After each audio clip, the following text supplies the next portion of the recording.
All right, we'll go live in 3, 2, 1. Good evening, everyone. Welcome. Thank you so much for joining us. My name's McKaylee. I work with Tattered Cover Bookstore, and I want to say thank you. Thank you so much for being here. Thank you for being a part of our virtual event series.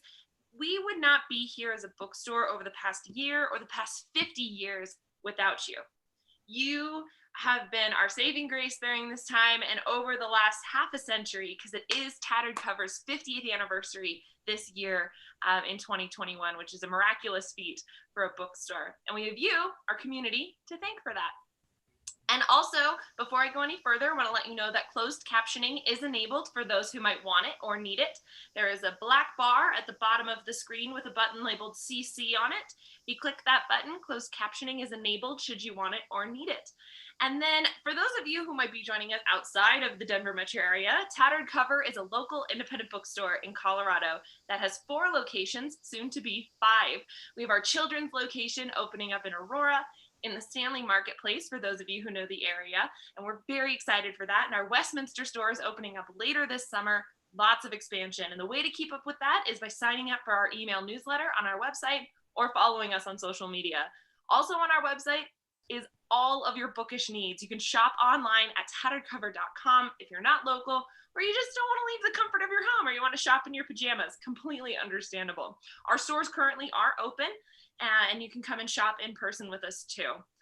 Also on tatteredcover.com is our events. Oh my gosh, we have so many. We have over 40 events for June, so stay with us here. We're slowly but surely making the transition into doing some things in person, but virtual is still where it's at right now. So we always appreciate your support. You can sign up and register for a lot of other events that we have up and coming, like Lai Tran's new book, House of Sticks, which is a memoir about being Vietnamese in America and finding out more about her family. It's fascinating and wonderful. So check out that at tatteredcover.com/event. But the one that we have this afternoon is something very special. And I think it affects more people than we talk about. And I'm personally very excited to hear more about how this book came to be, this author's process, and just the story in general, because I know it's going to impact a lot of people. I'm very excited for it. We're talking to Myriam Steinberg today and her new book, Catalogue Baby. Just a little bit about Myriam. She lives a life soaked in culture. She spent years making art and organizing festivals. She's now entering the world of graphic novels. The craziness of her last several years of trying to conceive a child have inspired her to share her story with the world in the hopes that it will help others. And like I said before, we're talking about her new book, Catalogue Baby. And I'm so excited to welcome Myriam to the screen with me. I'm going to turn everything over so we can see her. Hi, Myriam. How are you? Hi, I'm doing well. Thank you for having me. Oh, thank you for being here virtually with us. This is such an honest and wonderfully vulnerable book that, like I said in my intro, that just touches so many people in a way that we may not even recognize. And I know you have a little bit of it to share with us for the reading portion. So you want to give us a bit of a taste of what Catalogue Baby is all about? Sure. So I'm just going to show this is Catalogue Baby. In 2014, I embarked on a fertility journey. I knew that I was 150% ready for kids, and I happened to not have a partner at the time. So I went about it as a single mother by choice, and went to a fertility clinic and did all the things that one does to try and have a baby. What ensued was a very epic journey that took 4.5 years, had multiple losses of various kinds, and a whole bunch of different procedures that I went through. I did intrauterine insemination, which is basically turkey basting at the clinic. I went through IVF. I ended up also having to use an egg donor as well as a sperm donor kind of near the end of the journey. So I thought I would kind of start the reading with what is needed for that, which is the biological material. And the first reading is quite short. It's like right at the beginning of my journey where I have to pick a sperm donor. And one of the things that I really went through a few times was Do I choose anonymous? Do I choose a known donor? Who knows? It's a whole process. I flip-flop between the two. And throughout the journey as well, I actually used both anonymous and known, depending on where I was at. And anyways, I will share the screen now, and I will which is needed for a graphic novel. Yeah, exactly. All right. So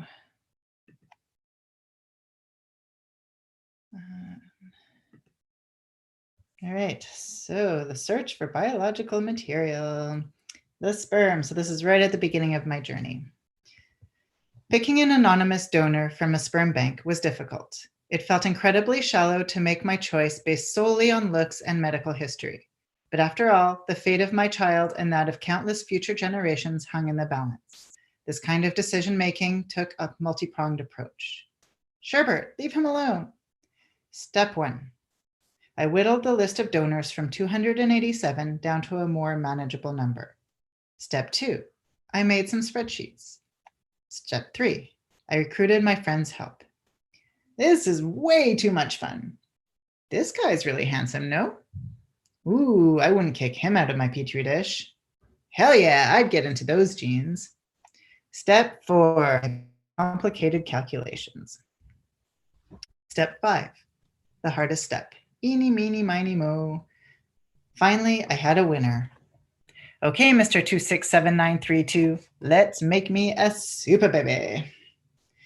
So that's kind of like the process of choosing the anonymous donor that I went through a few times, 3 to be precise. And as the journey progressed, things weren't happening for me. And I ended up having to find an egg donor. And finding an egg donor is a whole different thing, right? Like for the sperm, I was like, I want him to be handsome and healthy, but I didn't really need to have too much more connection to him than that. But for the egg donor, I was like, oh, I kind of want her to look like me a little bit. And there's all these other factors and emotions that kind of go into that process. So, and on top of that, you're piled with like, crap, my body doesn't work anymore. And like trying to figure that whole bit of your life out and come to terms with it. So this is what this reading is.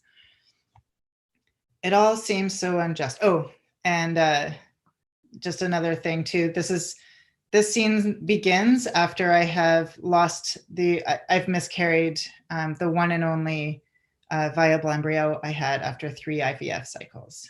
So that's kind of, that's where it starts. It all seems so unjust. I'd finally had all the right ingredients. This is such a great recipe. Genetic soup. You have like all the mother's creativity, the grandma's fashion sense, the sperm donor awesomeness, the father's integrity, grandfather's humor. My lineage. Fantasies pop. Dreams pop.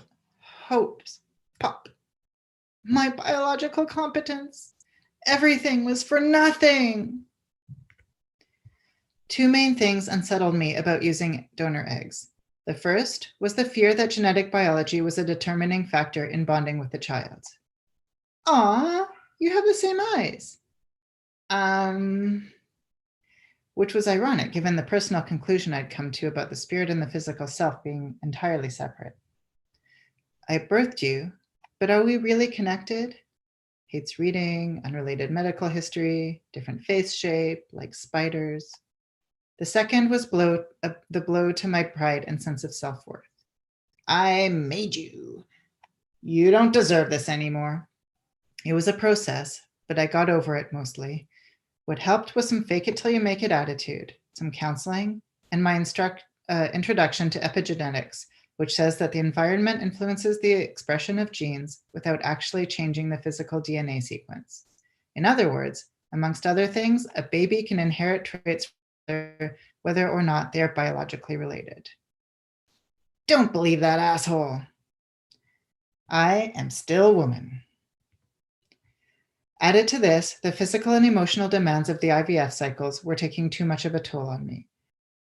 I can't go through IVF again. The odds are stacked against me and I'm so tired. I told myself that my eggs may be past their due date, but at least I could carry a child in my womb. At least I could experience the growth and birth, love and violence, pain and ecstasy of childbirth. At least there was that. Although my fertility clinic was still in charge of all things medical and procedural, the eggs would be coming from an egg bank. And I thought sperm shopping was weird. Can I help you find anything? I'm looking for someone smart, healthy, brown hair, sort of looks like me, and would mix well with my sperm donor's traits. Just call me Steinberg. Nailed it. So that's the first reading. Do you want me to go right into the second one, or how do you want to? Yeah, why don't you go right into the second one? Because you've given us such a great taste of it beforehand, and we'd love to hear a little bit more from you, and then we can go into some of our questions. Okay, perfect. All right, so I'm going to reshare.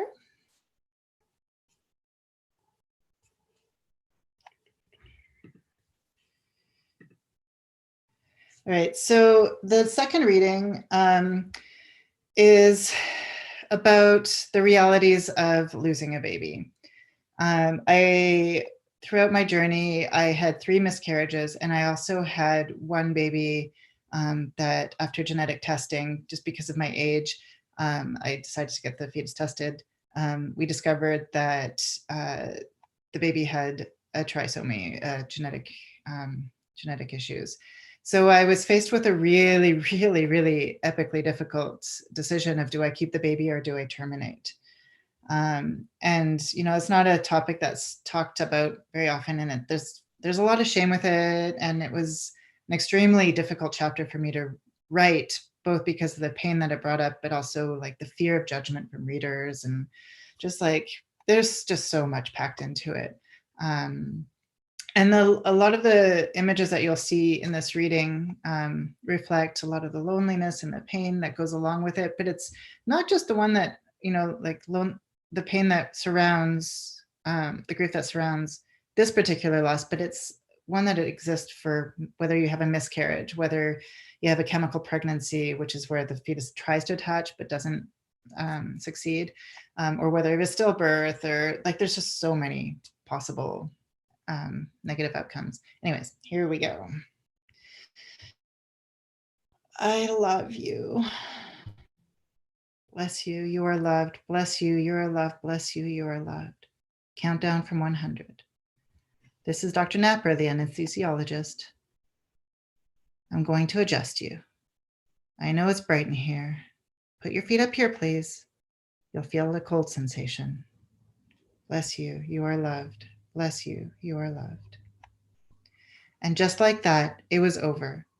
I woke up in a recovery room where another woman had just given birth.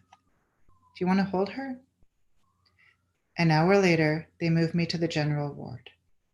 Everything went smoothly. When you're ready, go to the washroom and pee. Then you can go home. How are you feeling? Do you have someone to stay with you overnight?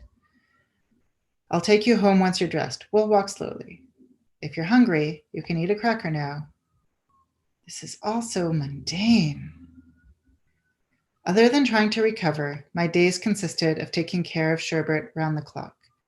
I would never have wished this on her, but her situation did save me from sinking into a deep pit of despair. 5 days later, however, her utter lack of body control drove me to the brink of that pit. And just for people who haven't read the book yet, Sherbert is my bunny who had some major surgery, and there were a lot of complications with it, and she ended up very disabled. And the surgery happened at pretty much the day before I had to go through the termination, and so that's what that is. Sherbert, are you okay?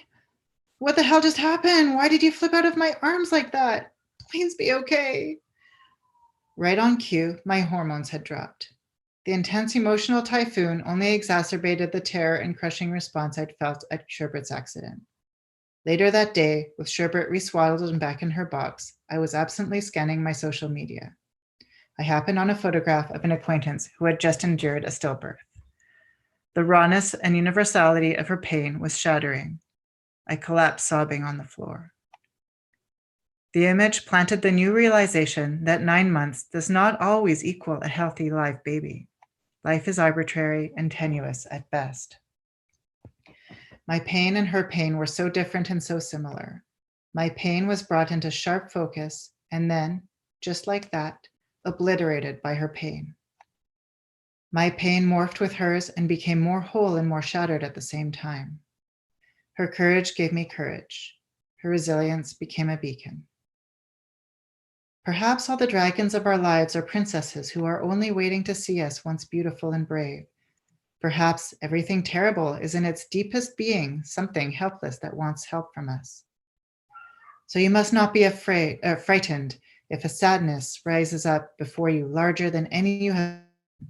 If a restiveness, like light and cloud shadow, passes over your hands and over all you do, you must think that something is happening with you, that life has not forgotten you, that it holds you in its hand.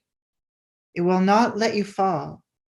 Why do you want to shut out of your life any uneasiness, any miseries, or any depressions? For after all, you do not know what work these conditions are doing inside you. Rainer Maria Rilke. January 5th, 2017 was Azaria's official due date.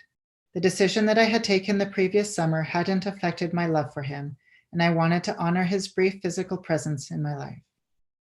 For the first time in 20 years, the local lake had frozen over.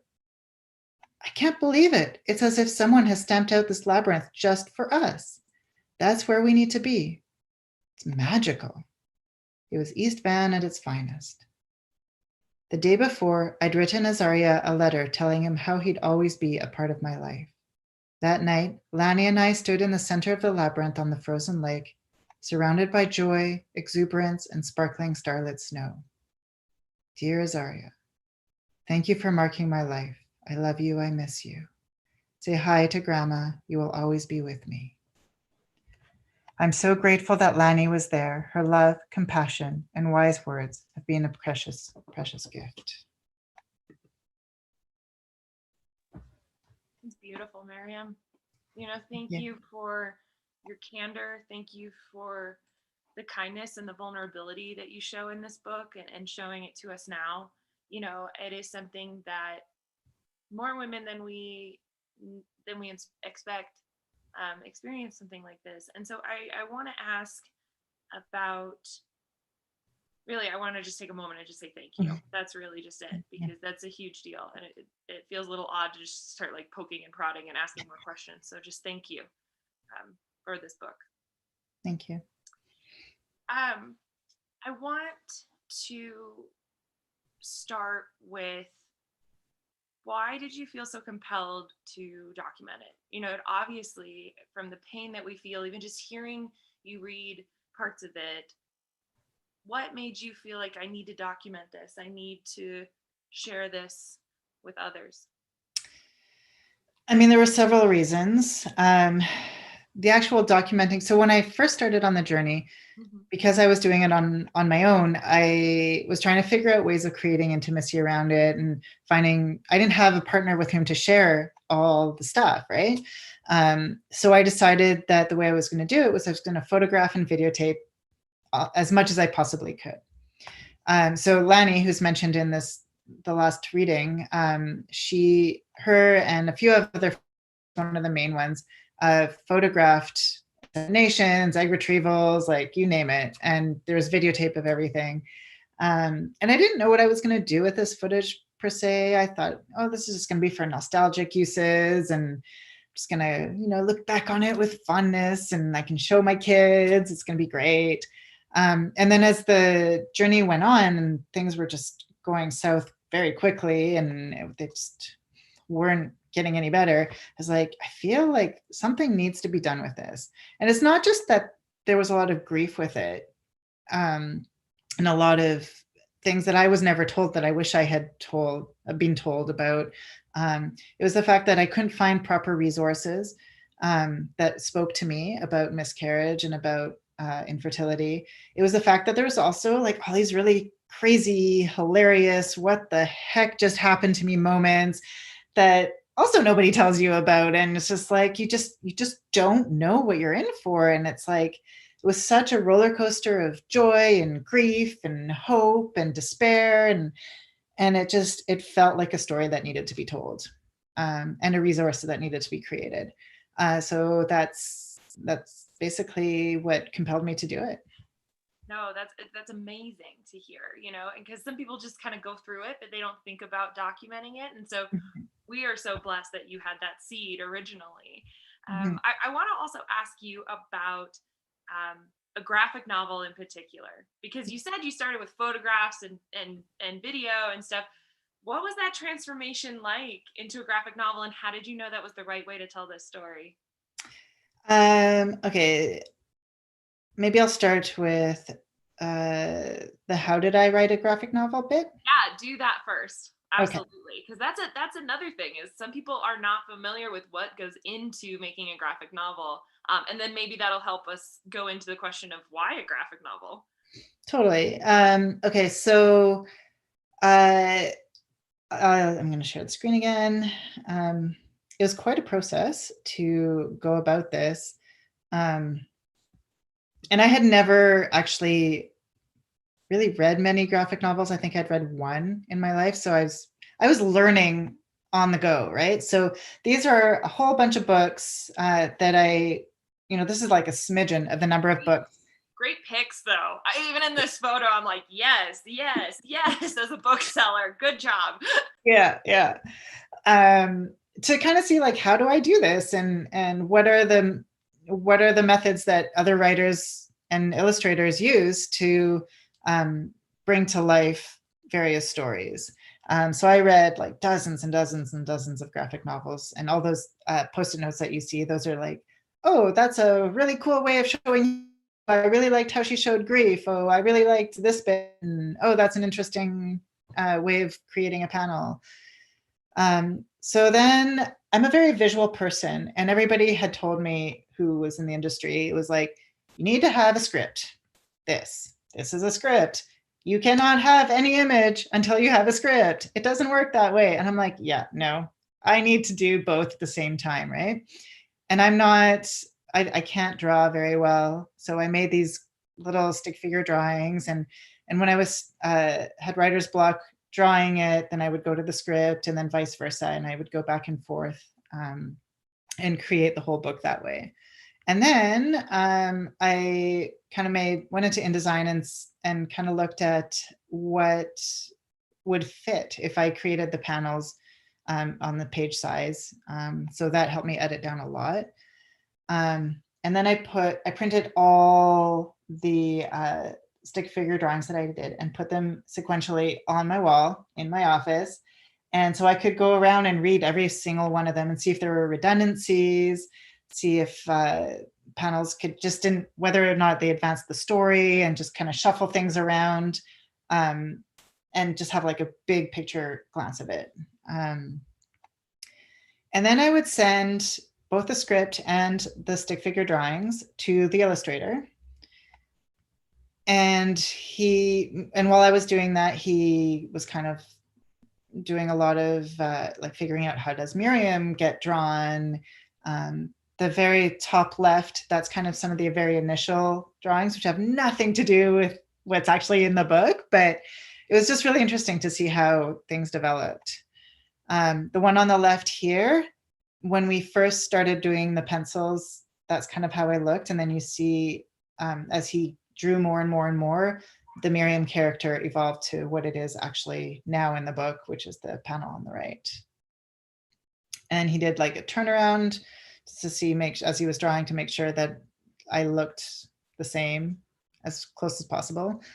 So this is snapshots, screenshots of the video, some of the video that I took during my journey. So this is me completely high on drugs after an egg retrieval. And a lot of the book is actually verbatim, which was really cool. So I would like secretly record my grandmother, and this is the script of like me being high on drugs, and then this is how it looked in the final product. Whenever I didn't have video, I had reference pictures. So I would send photos like this of my grandma looking at an ultrasound to the illustrator, and then it got translated into the illustration that you see on the right. So this sequence of images is going to be from the reference picture all the way to the finished product. these are 4 reference photos of me during an egg retrieval, which was pretty intense. They said it was going to be like a little pinch and that it doesn't bother most women, but for me, it was so painful. And on the bottom right, you see those are my actual eggs, which was so cool.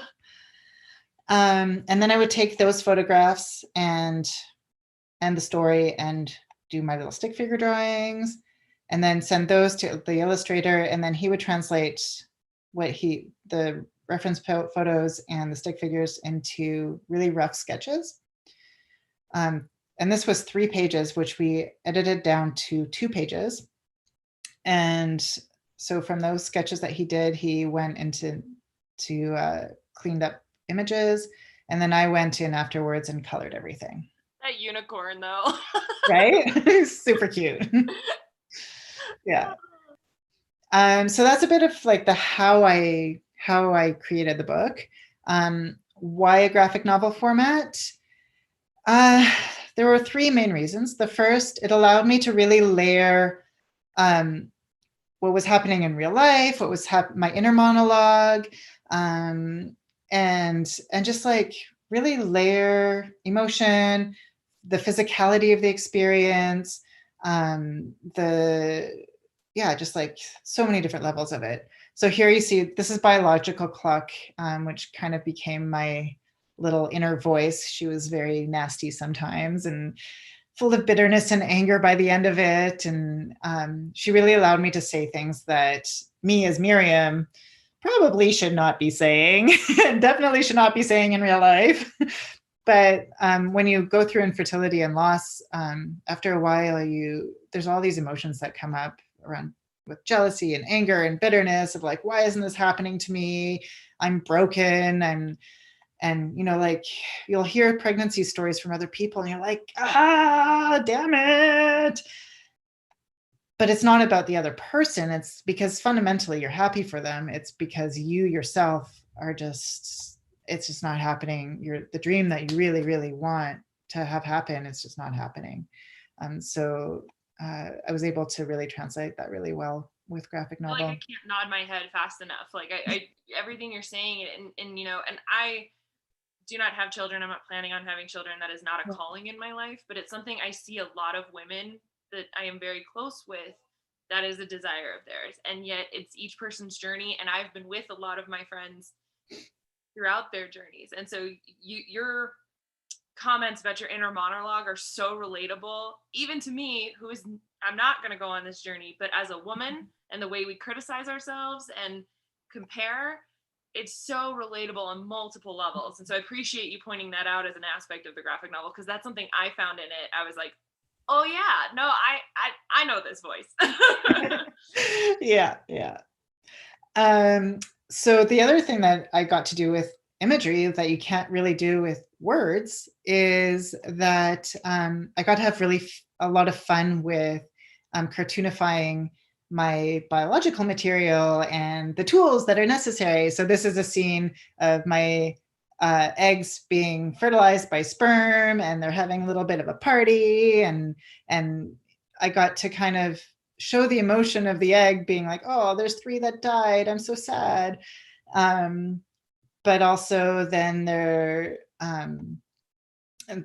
there's finally one at the end who gets the limo ride, quote unquote, into my uterus. And they're like, yeah, this is nice and cozy.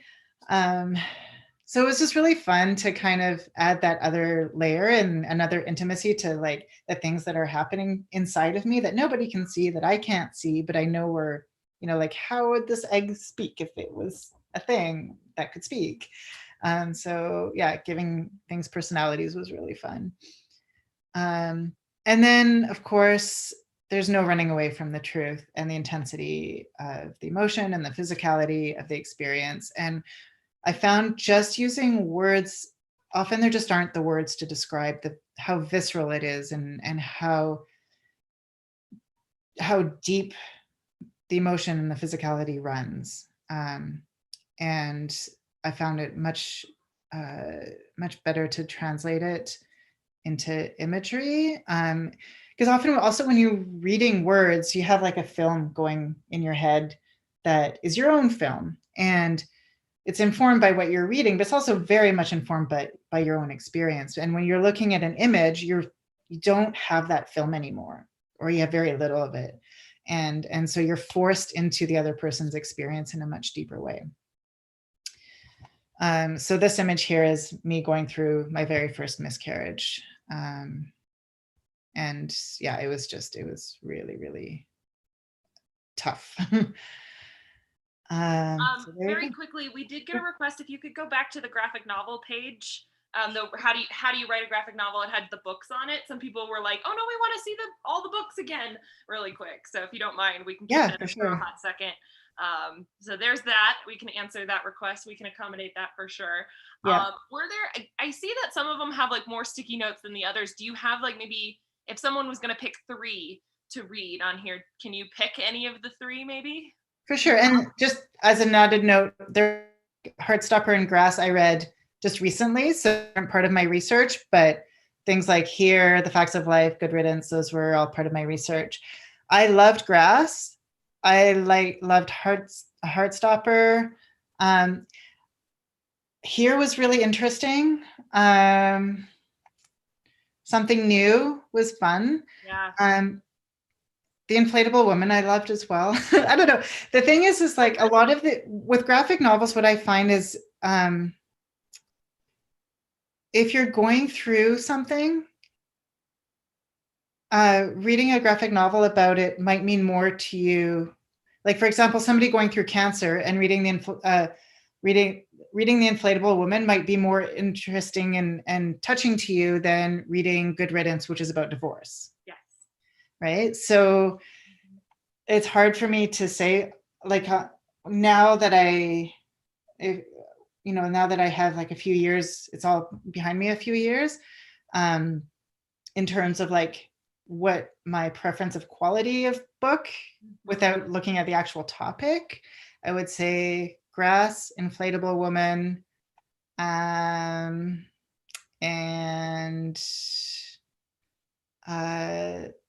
for something a little bit lighter, Something New. Nice. Well, and as you can see, like, my graphic novels are up here too. They're always on display. I think they're incredibly important. Thank you for re-showing your bookshelf. I know that the viewers are excited about that too, so I appreciate that. I want to turn it over to, I have a couple more questions and then we'll go to some audience questions as well. But I want to ask about the support you have in the book and the friends and family that you put and make as characters in your story, but they're real people to you. What was that process like of making them characters, telling the story as honest as you can, but including these people who, did you get permission to write the book? What was that process like? Sometimes it was really easy, like with Lanny. Obviously I did ask permission if I could use their first names and their likeness. And everybody said yes, actually. What ended up being a little bit hard was when I first started writing the book, I didn't know how to even begin. So what kind of like broke the dam for me was I posted on my wall like a picture of every single person, whether it was medical, friend, family, whatever, who had something to do with my fertility journey. And there were so many people. It was amazing. Like, I was so blessed. And if there's one takeaway that I would say, if somebody's about to embark on this journey or is already on it, is like, get your people, create community around you, because it was such an important factor for me to survive this mentally and emotionally. And so I had to parse out like, who are the people who are there all the time? And who are the people who showed up once or twice? And the people who showed up all the time, especially people who came to appointments that were my family, blah, blah, blah, they had a bigger role. So like Lanny's like the biggest one. And then I had to, for the people who didn't show up, I just mean physically show up. I don't mean like emotionally show up. If they only showed up once or twice physically, then I had to kind of mash a whole bunch of characters together. And so there's one person in particular, for example, she's probably 3 or 4 different people. So I would, Dr. Tanada, she's like the main doctor, but I also had like so many doctors take care of me at the fertility clinic. So include all those in the book to, make the reader, you got to have one character. Yeah. So her name actually that I made in the book is actually a compilation of 3 of the doctors' names. That's so clever. Yeah. And then I made her a woman because my main doctor was a woman. I made her non-Caucasian because one of the other main doctors that I saw a lot was not Caucasian. So there's like all these little factors. I tried to put in little personality traits that would fit various characters and just kind of make a big mishmash pot of it. I think that's great. It worked out. I mean, it worked out wonderfully. You don't get lost in all of the characters that come in the story, but yet you do get this real sense of community and support that you had, which is so interesting in a contrast of these moments alone that you reveal to us. And what did that editing process look like? What you include so much. It's hard to even think that you got rid of anything, but in the editing process, you have to. So what was that process like of figuring out what to keep and what to cut? Oh, that was really hard. Yeah. I had to kill, it's called Killing Your Darlings. Yes. And I had to kill so many darlings. And there were a few that were particularly hard that really stuck around till the very, very end. And they only got cut because the end of a chapter had a blank page. And I'm like, oh, we can't do that. Okay, how am I going to jig this around? And like, okay, what needs to be cut? What panels need to be cut? And just kind of shorten it that way. Other stories I had to cut out because even though they were so fundamental to my story, I was like, do they actually advance the story? So for example, so I would try to have like a little hint of them at one point. So for example, one thing that happened a lot is every time I had a miscarriage, the day before or a couple of days before, something would trigger me. And it was something that would make me normally irate, but it would trigger me and make me incredibly, insanely angry. And it happened like 3 or 4 times. And so when I came to the writing process, I was like, okay, this is the story of what made me angry. Does it actually advance the story of the fact that I had a miscarriage? And fundamentally, no, it didn't. But I did try to put a little nod to that anger at the very end of the book, where I have my final miscarriage and I have a dream about being angry. And this is actually true. I did have a dream and I woke up just furious and I was like, oh shit, does this mean I'm having a miscarriage? So yeah, I had to kind of work it around that way a lot. Again, thank you for the honesty about the creative process, about the subject of the book itself. I want to encourage any of our viewers who are watching right now to ask some of their own questions about the book, the writing process, the illustration process, anything that you may be interested in there. And I think this is a nice one, and you can tell as much or as little as you want.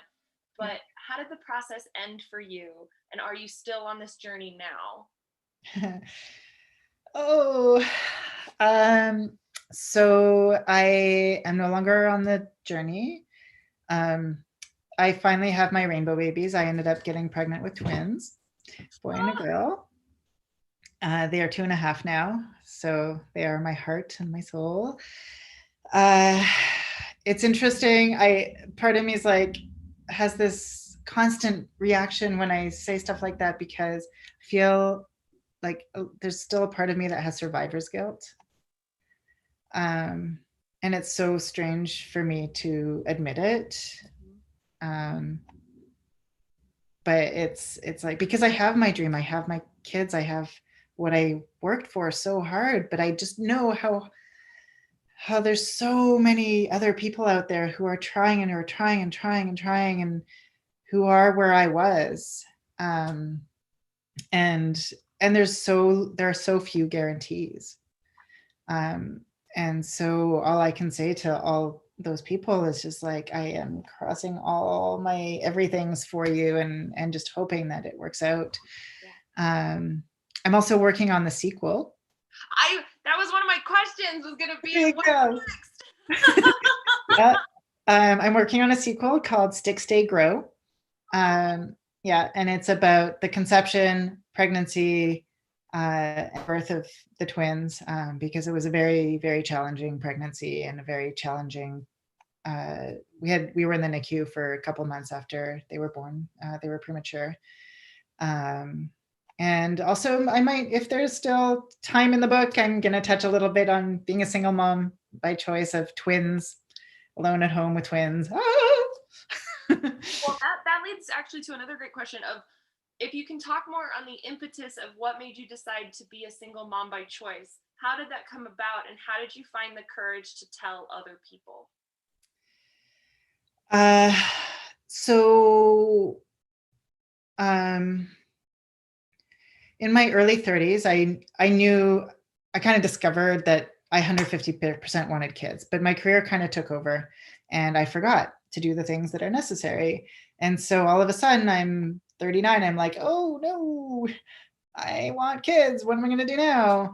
And I ended up dating a guy who, a few months into the relationship, it just came out that he wasn't ready for kids. He was a lot younger than me as well. And so we broke up because he didn't want kids. And so then I've historically had a long, all my relationships, there's always been big gaps between them. And I'm like, I don't have time. I'm 40 now. Maybe I'll give myself until my birthday, which was like 6 months later. And if I don't meet anybody, I'm doing it on my own because I just don't have time and priority for me. And I still kind of got the ball rolling. I made an appointment with the clinic because there's a huge waiting list, and my birthday rolled around and I hadn't met anybody. And so I just jumped on the baby train and went ahead and did it. And I feel like the impetus and the drive to have a baby, once that really kicked in for me, and I'm sure it's like that for a lot of uterus holders, that you just go, and like, come hell or high water, you're gonna get there, and you put yourself through hell sometimes. And some people are super duper lucky and they get their baby on their first pregnancy or within a couple tries, and they don't have to go through loss, just maybe it didn't take. And other people go through a really challenging journey. But always that drive to have a baby just kept motivating me and pushing me. And, there were times where I had no hope, and I was seeing a counselor and she gave me amazing advice, and like, yeah, sometimes I had to give the hope to other people so that I could just go through the logistics of trying and didn't have to worry about constantly trying to drum up more hope that didn't exist. And yeah. What was part 2 of that question? Yeah, that's great. Okay. So one of the last questions that we have here, this one's kind of goes back to like the process of the book itself. But why the coloring? What made you choose the colors that you did and the style of the graphic novel? What do you mean by style? In terms of, I don't know. Yeah. Maybe focus on the coloring and we'll get a clarification. Okay, sure. So the coloring was twofold. Part of it, I can admit, was financial. Because I went through hybrid publishing. It means that I have to pay for all the printing and all of that. And financially, it was just more feasible to do a 2-color book than a full color book. But then serendipitously, it turned out to really be the best. And I think I would have chosen that route anyways, because at the time my hair was that magenta color. And so we based everything in the book on various shades of that magenta, going from white, all the whites and the grays and the blacks, to the magentas, and then blending all of those. And it was just like a real hearkening to kind of like the innards of it all, like it's a blast of color that I could use when there was something really intense that I needed to show. It was the realities of blood and skin and all things biological, and it let me kind of really, it also really helped focus in on the actual characters and what was happening and the imagery that was going on, instead of being like, oh, those are such pretty colors. You could really focus on the actual story. No, I think that's gorgeous. So instead of a question, the last thing that we're going to end on is actually this really beautiful comment that I can't help but not share with you, because you can't see all of the comments that we're getting here. But this one says, I absolutely loved the graphic illustrations of the pregnancy and of giving birth. They brought me to tears and were so beautiful. Your letter about abortion and the Rainer Maria Rilke quote were two of the most poignant pages in the whole book for me. But the labyrinth itself reminded me of a fingerprint, Azaria's indelible imprint on the world and on your life. Thank you for this book. Oh my God, that is so beautiful. Can I use that fingerprint imagery? I think that is so like, I think I'm crying right now. I'm just gonna say I have tears, and my heart is just going go go go go go go go go go go, because I've never yeah, that's just such a new brilliant perspective on that labyrinth. And yeah, so I would, if you can copy and paste. Jennifer is the name of the commenter. And thank you, Jennifer. Jennifer, thank you for your contributions. Thank you. Well, Myriam, I have to say thank you. And like I said before, it is something so special when an author and an artist. Oh, Jennifer said absolutely. She just chatted absolutely. Okay, thank you. And I just want to say thank you, because I know that Jennifer, other viewers, and myself, we're not alone in loving this book. This is important. So thank you for the work. Thank you for for allowing yourself to follow that first seed of, I'm going to document this and where it came from, because it's a blessing to us and others. I want to give you a chance to remind people who you are, where they can find you online, and anything else you want to say before we close out today. All right. So my name is Myriam Steinberg. Catalogue Baby is the book.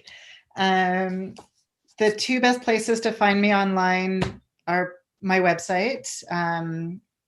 Maybe I'll put it in the chat. It's cataloguebabynovel.com.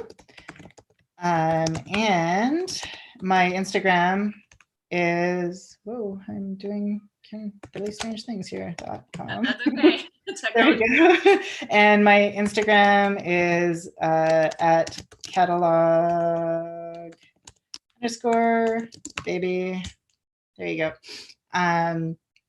And if you are interested in getting a copy and you're in the Denver area, please go to Tattered Cover Bookstore. Support your local bookstores.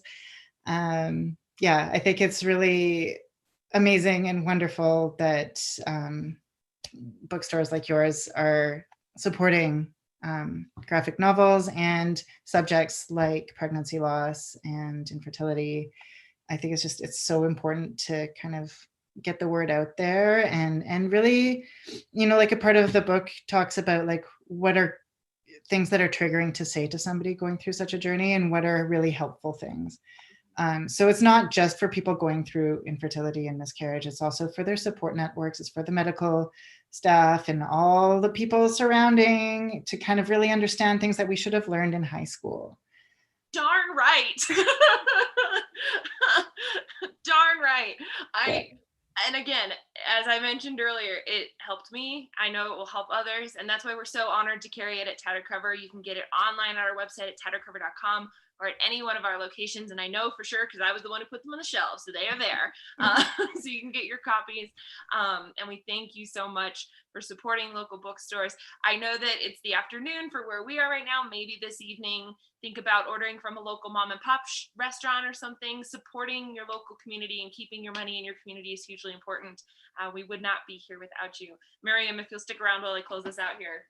Perfect. But this has been our talk with Myriam Steinberg on her new book, Catalogue Baby, which you can get at tatteredcover.com.